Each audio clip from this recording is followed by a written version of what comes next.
Good morning students. Last class में हमने elimination reactions विलोपन अभिक्रियाओं के बारे में इंफॉर्मेशन कलेक्ट की और एलिमिनेशन रिएक्शन में हमने इसके टाइप्स देखे। E1 reaction, E2 reaction. E1 में वो 2 स्टेप में कंप्लीट होती है और E2 में वो 1 स्टेप में कंप्लीट होती है।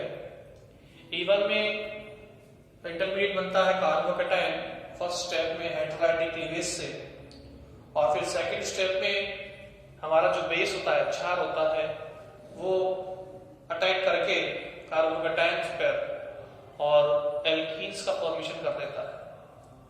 जबकि E2 रिएक्शन में क्या होता है, एक ट्रांजिशन स्टेट बनती है, संक्रमण अवस्था हमें प्राप्त होती है और उसमें कोई इंटरमीडिएट नहीं बनता है, कोई मध्यवर्ती वहां पर नहीं बनता है और प्रोडक्ट के रूप में, उत्पाद के रूप में हमें एल्कीन फाउंड होती है।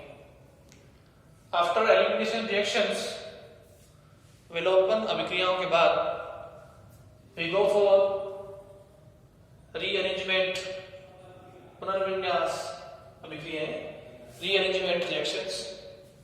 So today's topic is rearrangement reactions या पुनर्विन्यास अभिक्रियाएं।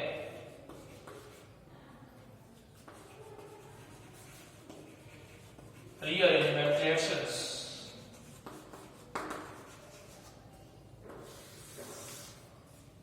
इनको हम बोलते हैं हिंदी में पुनर्विन्यास अभिक्रियाएं।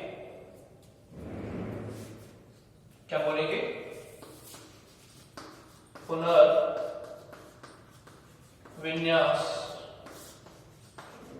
अभिक्रियाएं।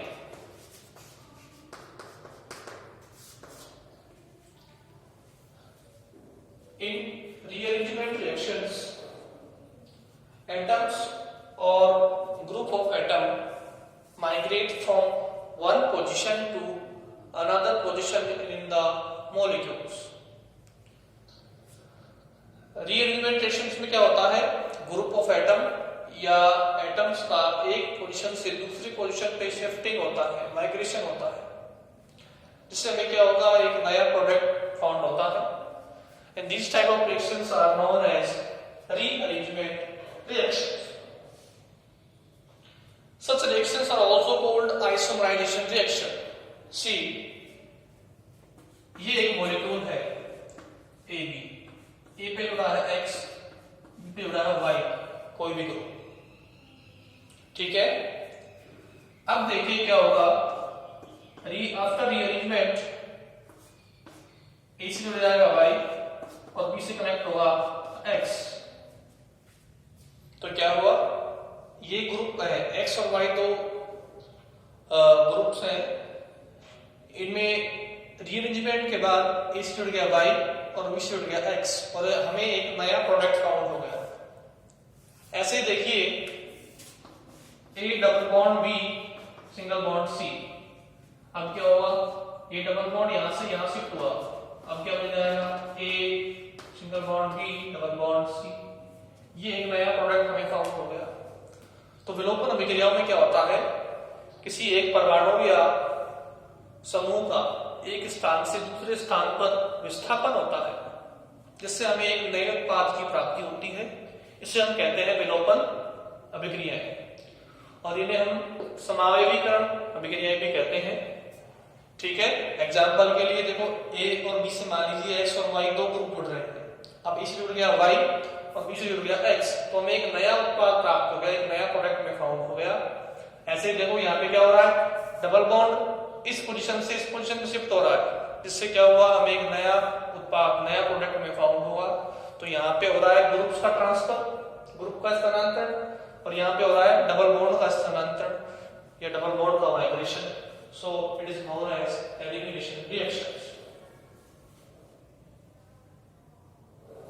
तो इनको कैसे अपन डिफाइन करेंगे, in such reactions, in such reactions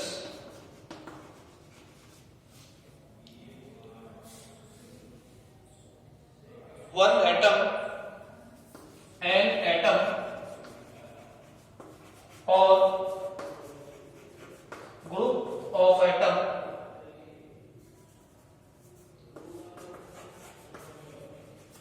migrate from one position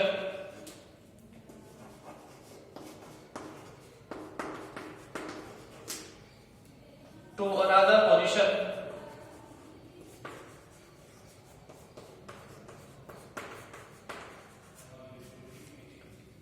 which is the molecule.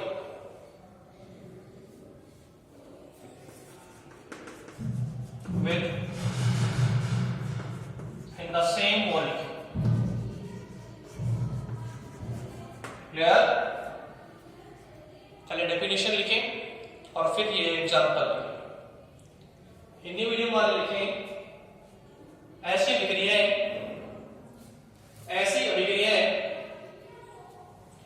जिनमें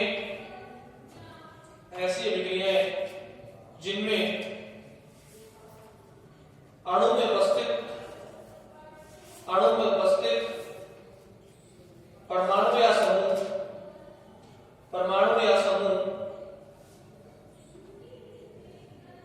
अपने स्थान से दूसरे स्थान पर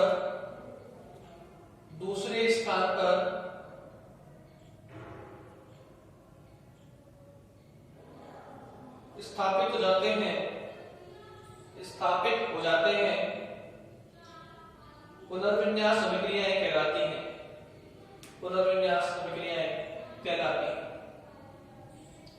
इन अभिक्रियाओं को हम समावयवीकरण भी कहते हैं। इन अभिक्रियाओं को क्या कहते हैं? समावयवीकरण भी कहते हैं। These reactions are known as isomerization reaction। एक लाइन और नोट कीजिए। These reactions are known as isomerization reactions। इन्हें हम क्या बोलते हैं? समावयवीकरण अभिक्रियाएं भी बोलते हैं। ठीक है, ये दोनों एग्जांपल नोट कीजिए। इंग्लिश मीडियम वाले बच्चे ये डेफिनेशन लिखें और लास्ट में लिख लें These reactions are also known as isomerization reactions। इसमें क्या होता है? एक एटम का या फिर ग्रुप ऑफ एटम का एक पोजीशन से दूसरी पोजीशन पे ट्रांसफर होता है, जिससे हमें क्या मिलेगा? एक नया प्रोडक्ट फॉर्म होता है। यहाँ पर डबल बॉन्ड या ट्रिपल बॉन्ड का भी माइग्रेशन हो सकता है एक पोजीशन से दूसरी पोजीशन पे। क्लियर है?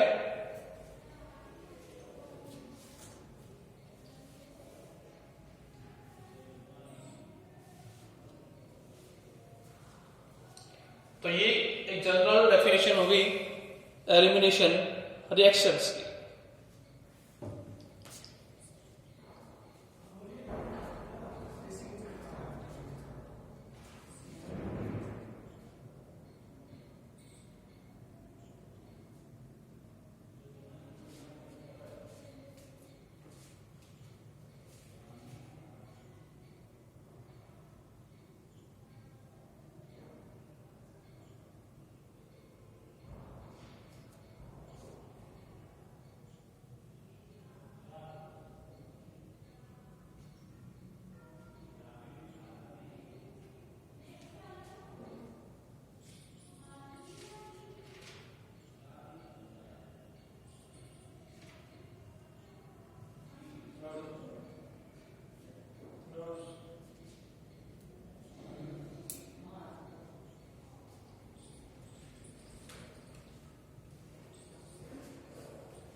Now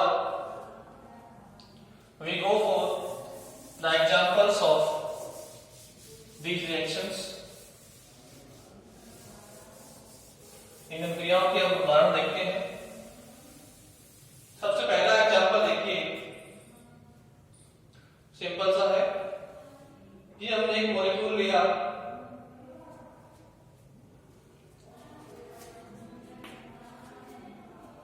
वन ब्रोमोप्रोपेन पे ये 1 ब्रोमो प्रोपेन है, 1 पे कौन है ब्रोमीन, एल्किल हैलाइड है, 1 ब्रोमो प्रोपेन। अब देखिए AlCl3 की उपस्थिति में हमेशा क्या होते हैं, आइसोमराइजेशन होता है, रीअरेंजमेंट होता है, पुनर्विन्यास क्रिया AlCl3 की उपस्थिति में होती है इस तरीके से।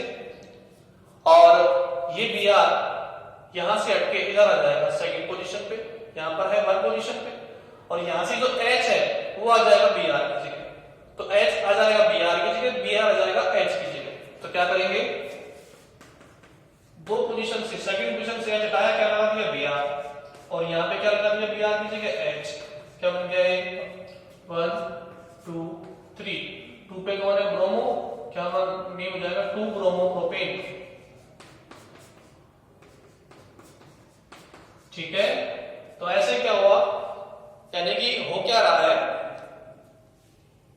किसी भी अणु में हम क्या कर रहे हैं, अब देखो इसका अणु सूत्र वही है, इसका अणु सूत्र क्या है C3H7Br, और इसका भी वही है C3H7Br, लेकिन इसकी संरचना अलग है, इसकी अलग है। इसमें क्या हो रहा है, ग्रुप्स का स्थानांतरण हो रहा है। देखिए समझिए आप, सिंपल एग्जांपल, जैसे कि हमारी बॉडी में नाक, मुंह, आंख, कान सब होते हैं, ठीक है। अब हम क्या करें, इनकी पोजीशन चेंज कर दें, ठीक है, ईयर्स कान को मान जाए नाक की जगह, नाक पर जाए कान की जगह। तो इस तरीके से क्या हो रहा है, यहां पर भी एटम्स को हम क्या कर रहे हैं, रीअरेंज कर रहे हैं, ठीक है, एक स्थान से दूसरे स्थान पर ले जा रहे हैं, जिससे क्या होगा, हमें एक नया प्रोडक्ट, एक नया उत्पाद भी प्राप्त होगा। जैसे कि यहाँ 1 ब्रोमो प्रोपेन से क्या मिल गया 2 ब्रोमो प्रोपेन। तो यहाँ पे क्या हो रहा है, परमाणु का स्थानांतरण हो रहा है, H परमाणु एक स्थान से दूसरे स्थान पर जा रहा है। यदि हम किसी भी 1 ब्रोमो प्रोपेन को AlCl3 की उपस्थिति में हीट करें, गर्म करें, तो हमें क्या मिल जाएगा 2 ब्रोमो प्रोपेन। ऐसे ही देखिए अगला एग्जांपल है CH3 CH2 C triple bond CH, ये ट्रिपल बॉन्ड है, तो ये क्या हो गया 1 ब्यूटाइन, 1 पे कौन है डबल बॉन्ड ट्रिपल बॉन्ड, तो नाम क्या होगा 1 ब्यूटाइन, एल्काइन है, ये 2 ये 3 और ये 4। अब क्या हो, ये ट्रिपल बॉन्ड पोजीशन नंबर 1 से कहां शिफ्ट हो जाए, पोजीशन नंबर 2 पर, तो क्या बन जाएगा, अब बन जाएगा 2 ब्यूटाइन, ठीक है। तो गर्म करेंगे इसको, अब यहां पर हम काम में लेंगे अल्कोहलिक KOH, ठीक है। एल्यूमिनियम के जो लवण होते हैं वो ही क्या होते हैं, समायोगीकरण में, आइसोमरेशन में काम आते हैं। अब मान लीजिए इस अणु में से डबल ट्रिपल बॉन्ड यहां से हटके यहां आ जाए, तो क्या बन जाएगा 2 ब्यूटाइन, और ये H है ये आ जाए इधर, क्या बन जाएगा देखो CH3 C triple bond C single bond CH3, यानी कि क्या हुआ, ये 2 H है, ये यहां से हटके यहां आ गए, और ये 2 बॉन्ड यहां से हटके यहां आ गए पोजीशन नंबर 2 पर। अब क्या बन गया 2 ब्यूटाइन, क्या बन गया 2 ब्यूटाइन, ये ट्रिपल बॉन्ड यहां से हटके यहां आ गया, तो क्या बन गया ये नया कंपाउंड 2 ब्यूटाइन। यानी कि हो क्या रहा है यहां पर माइग्रेशन किसका, ट्रिपल बॉन्ड का, यहां इस पोजीशन से इस पोजीशन पे, और वो कब होगा, एक स्पेसिफिक कैटालिस्ट की प्रेजेंस में और हायर टेम्परेचर पर एक उचित अभिकर्मक और उच्च ताप पर ये स्थानांतरण होगा, और हमें एक नया उत्पाद मिल गया 2 ब्यूटाइन।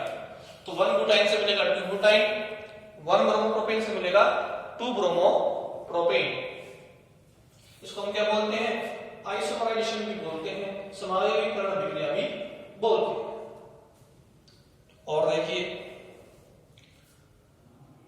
अगला एग्जाम्पल बहुत ही इंपॉर्टेंट है, नंबर 3। 2 एग्जाम्पल हो गए, आप नोट कीजिए, 1 ब्यूटाइन से 2 ब्यूटाइन और 1 ब्रोमो प्रोपेन से 2 ब्रोमो प्रोपेन।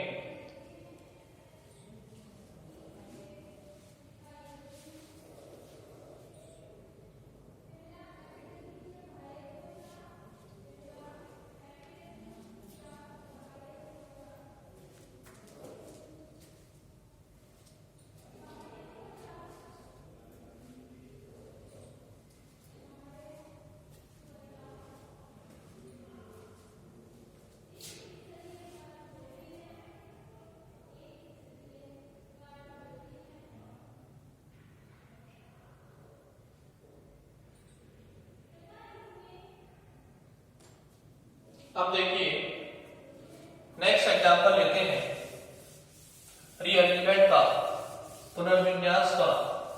वो है, देखिए इस ग्रुप को हम बोलते हैं acetyl group CH3 C double bond O।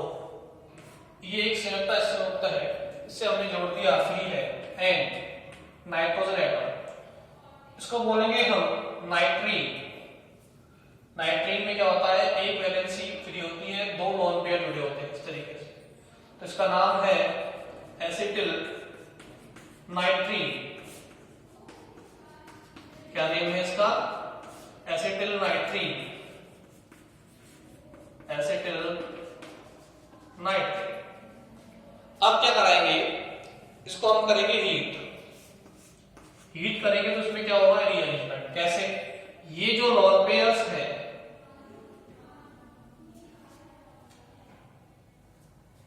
वो मान लीजिए यहां से यहां शिफ्ट होंगे।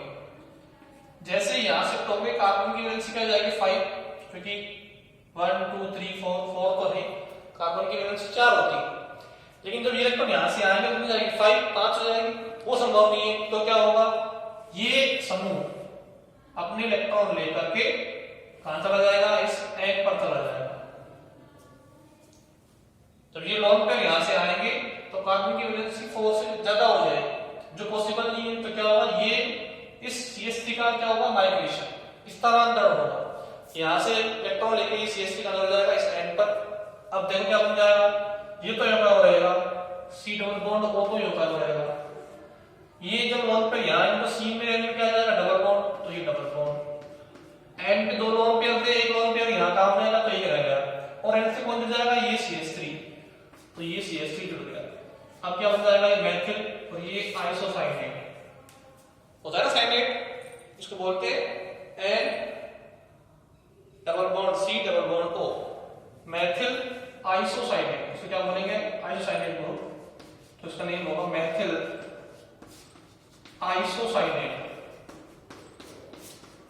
तो ध्यान रखें, एसिटिल नाइट्रीन में जब रीअरेंजमेंट होगा, पुनर्विन्यास होगा, तो CH3 समूह का माइग्रेशन होगा, स्थानांतरण होगा C से कहां पर, N पर, और क्या बन जाएंगे, मेथिल आइसोसाइनेट।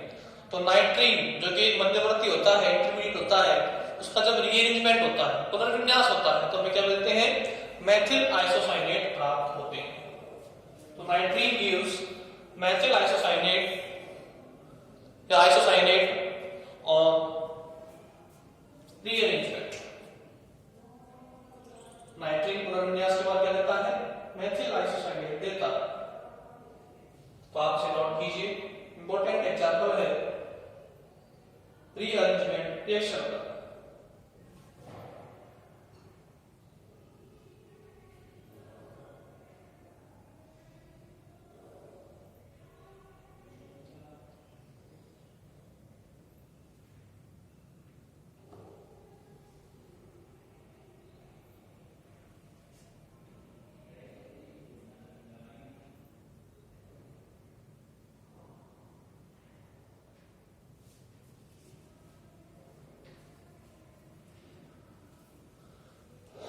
अब देखिए अगला एग्जाम्पल भी इंपॉर्टेंट है पुनर्विन्यास अभिक्रियाओं का। वो है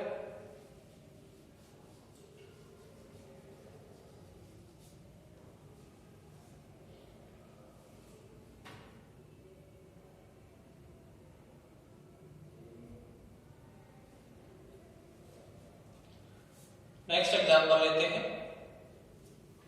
पुनर्विन्यास अभिक्रियाओं का। वो है फेनिल हाइड्रोक्सिल एमीन का। देखिए ये है फेनिल हाइड्रोक्सिल एमीन NHOH। इस समूह को बोलते हैं फेनिल समूह, और ये हाइड्रोक्सिल और ये एमीन, तो इसका नेम है फेनिल हाइड्रोक्सिल एमीन। एमीन क्यों है, एन जुड़ रहा है, दो वैलेंसी फ्री है। इसका होगा रीअरेंजमेंट। डाइल्यूट HCl की प्रेजेंस में गर्म करेंगे, क्या होगा, ये H का ये OH से रिप्लेसमेंट हो जाएगा, H आ जाएगा इधर, OH आ जाएगा इधर, क्या बन जाएगा, H जुड़ते ही क्या बन जाएगा, ये NH2 और ये इधर आ जाएगा OH, क्या बन गया, ये फिनोल।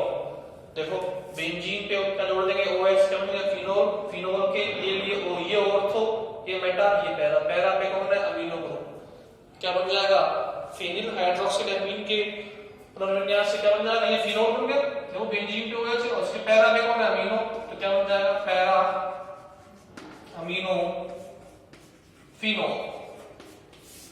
तो फेनिल हाइड्रोक्सिलेमीन के रीअरेंजमेंट से डाइल्यूट HCl की प्रेजेंस में क्या बनता है, पैरा अमीनो फिनोल प्राप्त होता है। देखिए ये नाइट्रोबेंजीन का जब हम अपचयन कराएंगे, नहीं नाइट्रोबेंजीन है, इसका जब भी अपचयन होगा हाइड्रोजन से, अपचयन में क्या जोड़ते हैं, हाइड्रोजन, तो 4H काम में लिए हमने, तो होगा क्या, 4H में से वाटर बाहर हो जाएगा, 2H लेंगे, एक H इधर एक H इधर, क्या बन जाएगा, फेनिल हाइड्रोक्सिलेमीन। यानी कि नाइट्रोबेंजीन के अपचयन से हमें क्या मिलता है, फेनिल हाइड्रोक्सिलेमीन। तो बढ़ने अपचयन होगा, ये NO2 में से ये 4H लिए, 2H तो H2 ग्रुप में बाहर हो गए, बचे हुए 2H, एक H इस N से, एक H इस O से, क्या बन जाएगा, फेनिल हाइड्रोक्सिलेमीन। तो नाइट्रोबेंजीन के अपचयन से हम क्या बनाते हैं, फेनिल हाइड्रोक्सिलेमीन बनाते हैं, जिसका पुनर्विन्यास होके डाइल्यूट HCl की प्रेजेंस में क्या मिलता है, पैरा अमीनो फिनोल मिलता है। ठीक है, तो अगला एग्जांपल लिखिए, phenyl hydroxylamine on engagement in presence of dilute HCl gives para amino phenol. और फेनिल हाइड्रोक्सिलेमीन को हम कैसे बनाते हैं, नाइट्रोबेंजीन के इलेक्ट्रॉनिक रिडक्शंस, इससे क्या होगा, वाटर बाहर हो जाएगा और आफ्टर एडिशन रिएक्शन इधर H इधर H, क्या बन जाएगा, हाइड्रोक्सिल एमीन। तो इस तरीके से हम रीअरेंजमेंट रिएक्शंस को देखते हैं। तो अब तक हमने देखा कि सबसे पहले हमको ये देखना है कि कोई भी कार्बनिक अभिक्रिया है वो किस प्रकार की है, विलोपन है, पुनर्विन्यास है, प्रतिस्थापन है या योगात्मक है। प्रतिस्थापन अभिक्रिया दो प्रकार की होगी, तीन प्रकार की, एक तो इलेक्ट्रॉन स्नेही प्रतिस्थापन, दूसरी नाभिक स्नेही प्रतिस्थापन, तीसरी मुक्त मूलक प्रतिस्थापन। ठीक है, फिर हमने देखा उसके बाद योगात्मक अभिक्रियाएं। तो योगात्मक अभिक्रियाएं भी तीन प्रकार की होती हैं, जैसे इलेक्ट्रॉन स्नेही प्रतिस्थापन होती हैं। इनमें भी क्या होता है, कौन देता है, कोई भी अनसैचुरेटेड मॉलिक्यूल, कोई भी असंतृप्त यौगिक क्या देंगे, एडिशन रिएक्शंस देंगे, योगात्मक अभिक्रियाएं देते हैं। और उसके बाद हमने देखी विलोपन अभिक्रियाएं, एलिमिनेशन रिएक्शन इवन और E2। पर आज हमने देखी रीअरेंजमेंट रिएक्शंस या पुनर्विन्यास अभिक्रियाएं। ठीक है, तो ये क्या थे, विभिन्न प्रकार थे कार्बनिक अभिक्रियाओं के।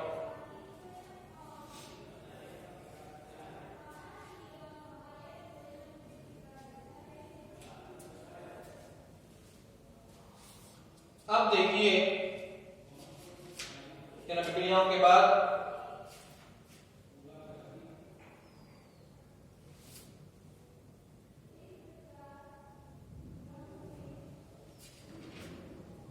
अब देखते हैं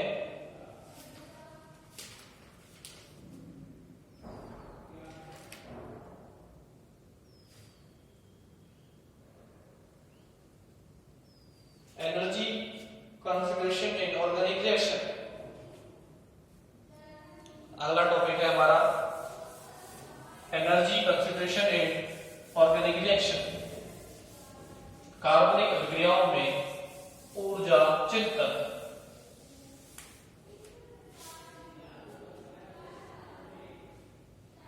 next topic is energy concentration in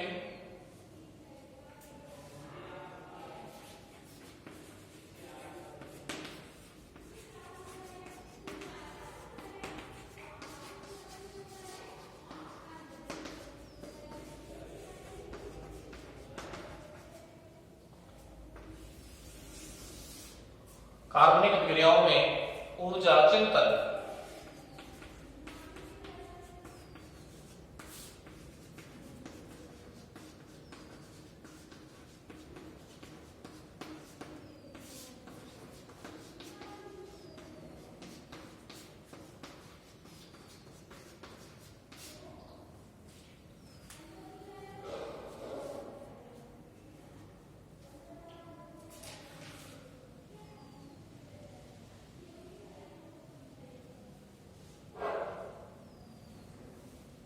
देखिए,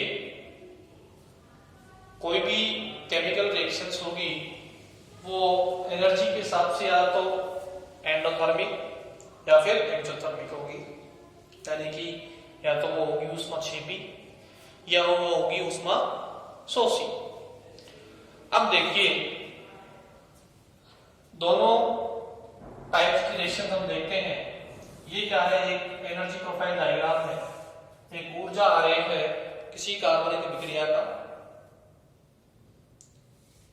यहां पर हम देखते हैं स्थितिज ऊर्जा,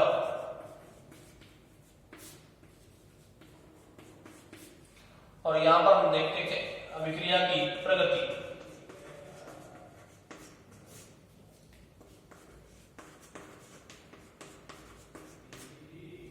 ठीक है, potential energy and progress of reaction, इसको बोलते हैं हम पोटेंशियल एनर्जी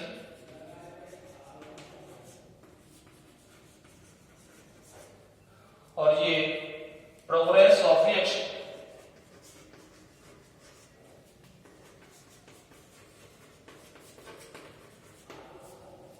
अब देखिए होता क्या है, रिएक्टेंट में आपस में कोलिजन्स होते हैं, टक्करें होती हैं, उसके बाद वो कन्वर्ट हो जाते हैं प्रोडक्ट में। सपोज कीजिए कोई एक्सोथर्मिक रिएक्शन है, ऊष्माक्षेपी अभिक्रिया है। ऊष्माक्षेपी में क्या होता है, अभिकारक की ऊर्जा, ये क्या है हमारा रिएक्टेंट अभिकारक, और ये क्या है प्रोडक्ट उत्पाद। तो एक्सोथर्मिक में क्या, और उत्पाद और अभिकारक के बीच की जो एनर्जी है, इनके जो दोनों के बीच का जो एनर्जी डिफरेंस है उत्पाद और अभिकारक के बीच का, that is known as delta H, enthalpy of reaction. ठीक है, energy difference between reactant and product is called delta H. अब एक्सोथर्मिक रिएक्शन में क्या होता है, रिएक्टेंट की एनर्जी ज्यादा, प्रोडक्ट की एनर्जी कम। ठीक है, और देखिए रिएक्टेंट को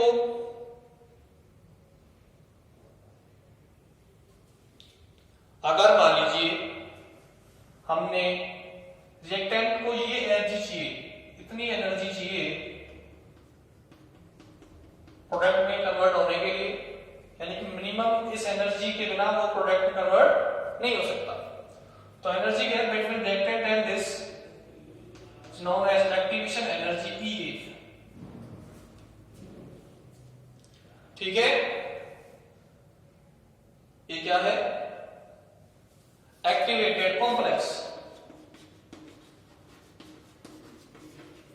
सक्रिय संकुल, यानी कि विकारक जब आपस में टकराएंगे तो वे टक्कर से उनको मिनिमम इतनी ऊर्जा चाहिए उत्पाद में बदलने के लिए, ये ऊर्जा उन्हें प्राप्त नहीं होगी तो वो उत्पाद में परिवर्तित नहीं होगी, यानी कि the minimum energy is required to cross the energy barrier is known as activation energy. ये को हम क्या बोलते हैं, यहाँ पर सक्रिय ऊर्जा, एक्टिवेशन एनर्जी, सक्रिय ऊर्जा।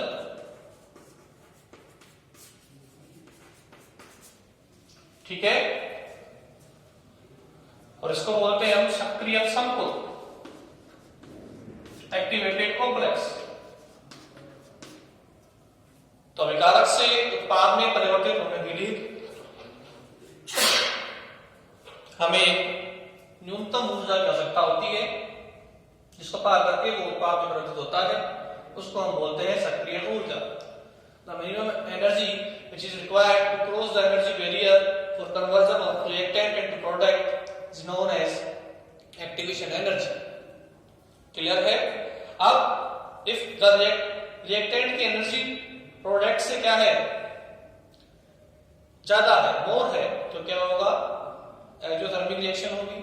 अगर प्रोडक्ट से लेस है तो क्या होगी, एंडोथर्मिक रिएक्शन।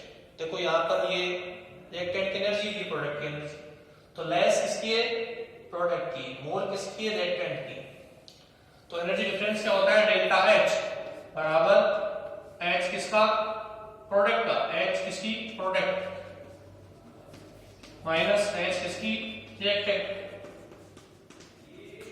अब इसकी लेस इसकी मोर, तो डेल्टा एच इसमें आएगा नेगेटिव में आएगा।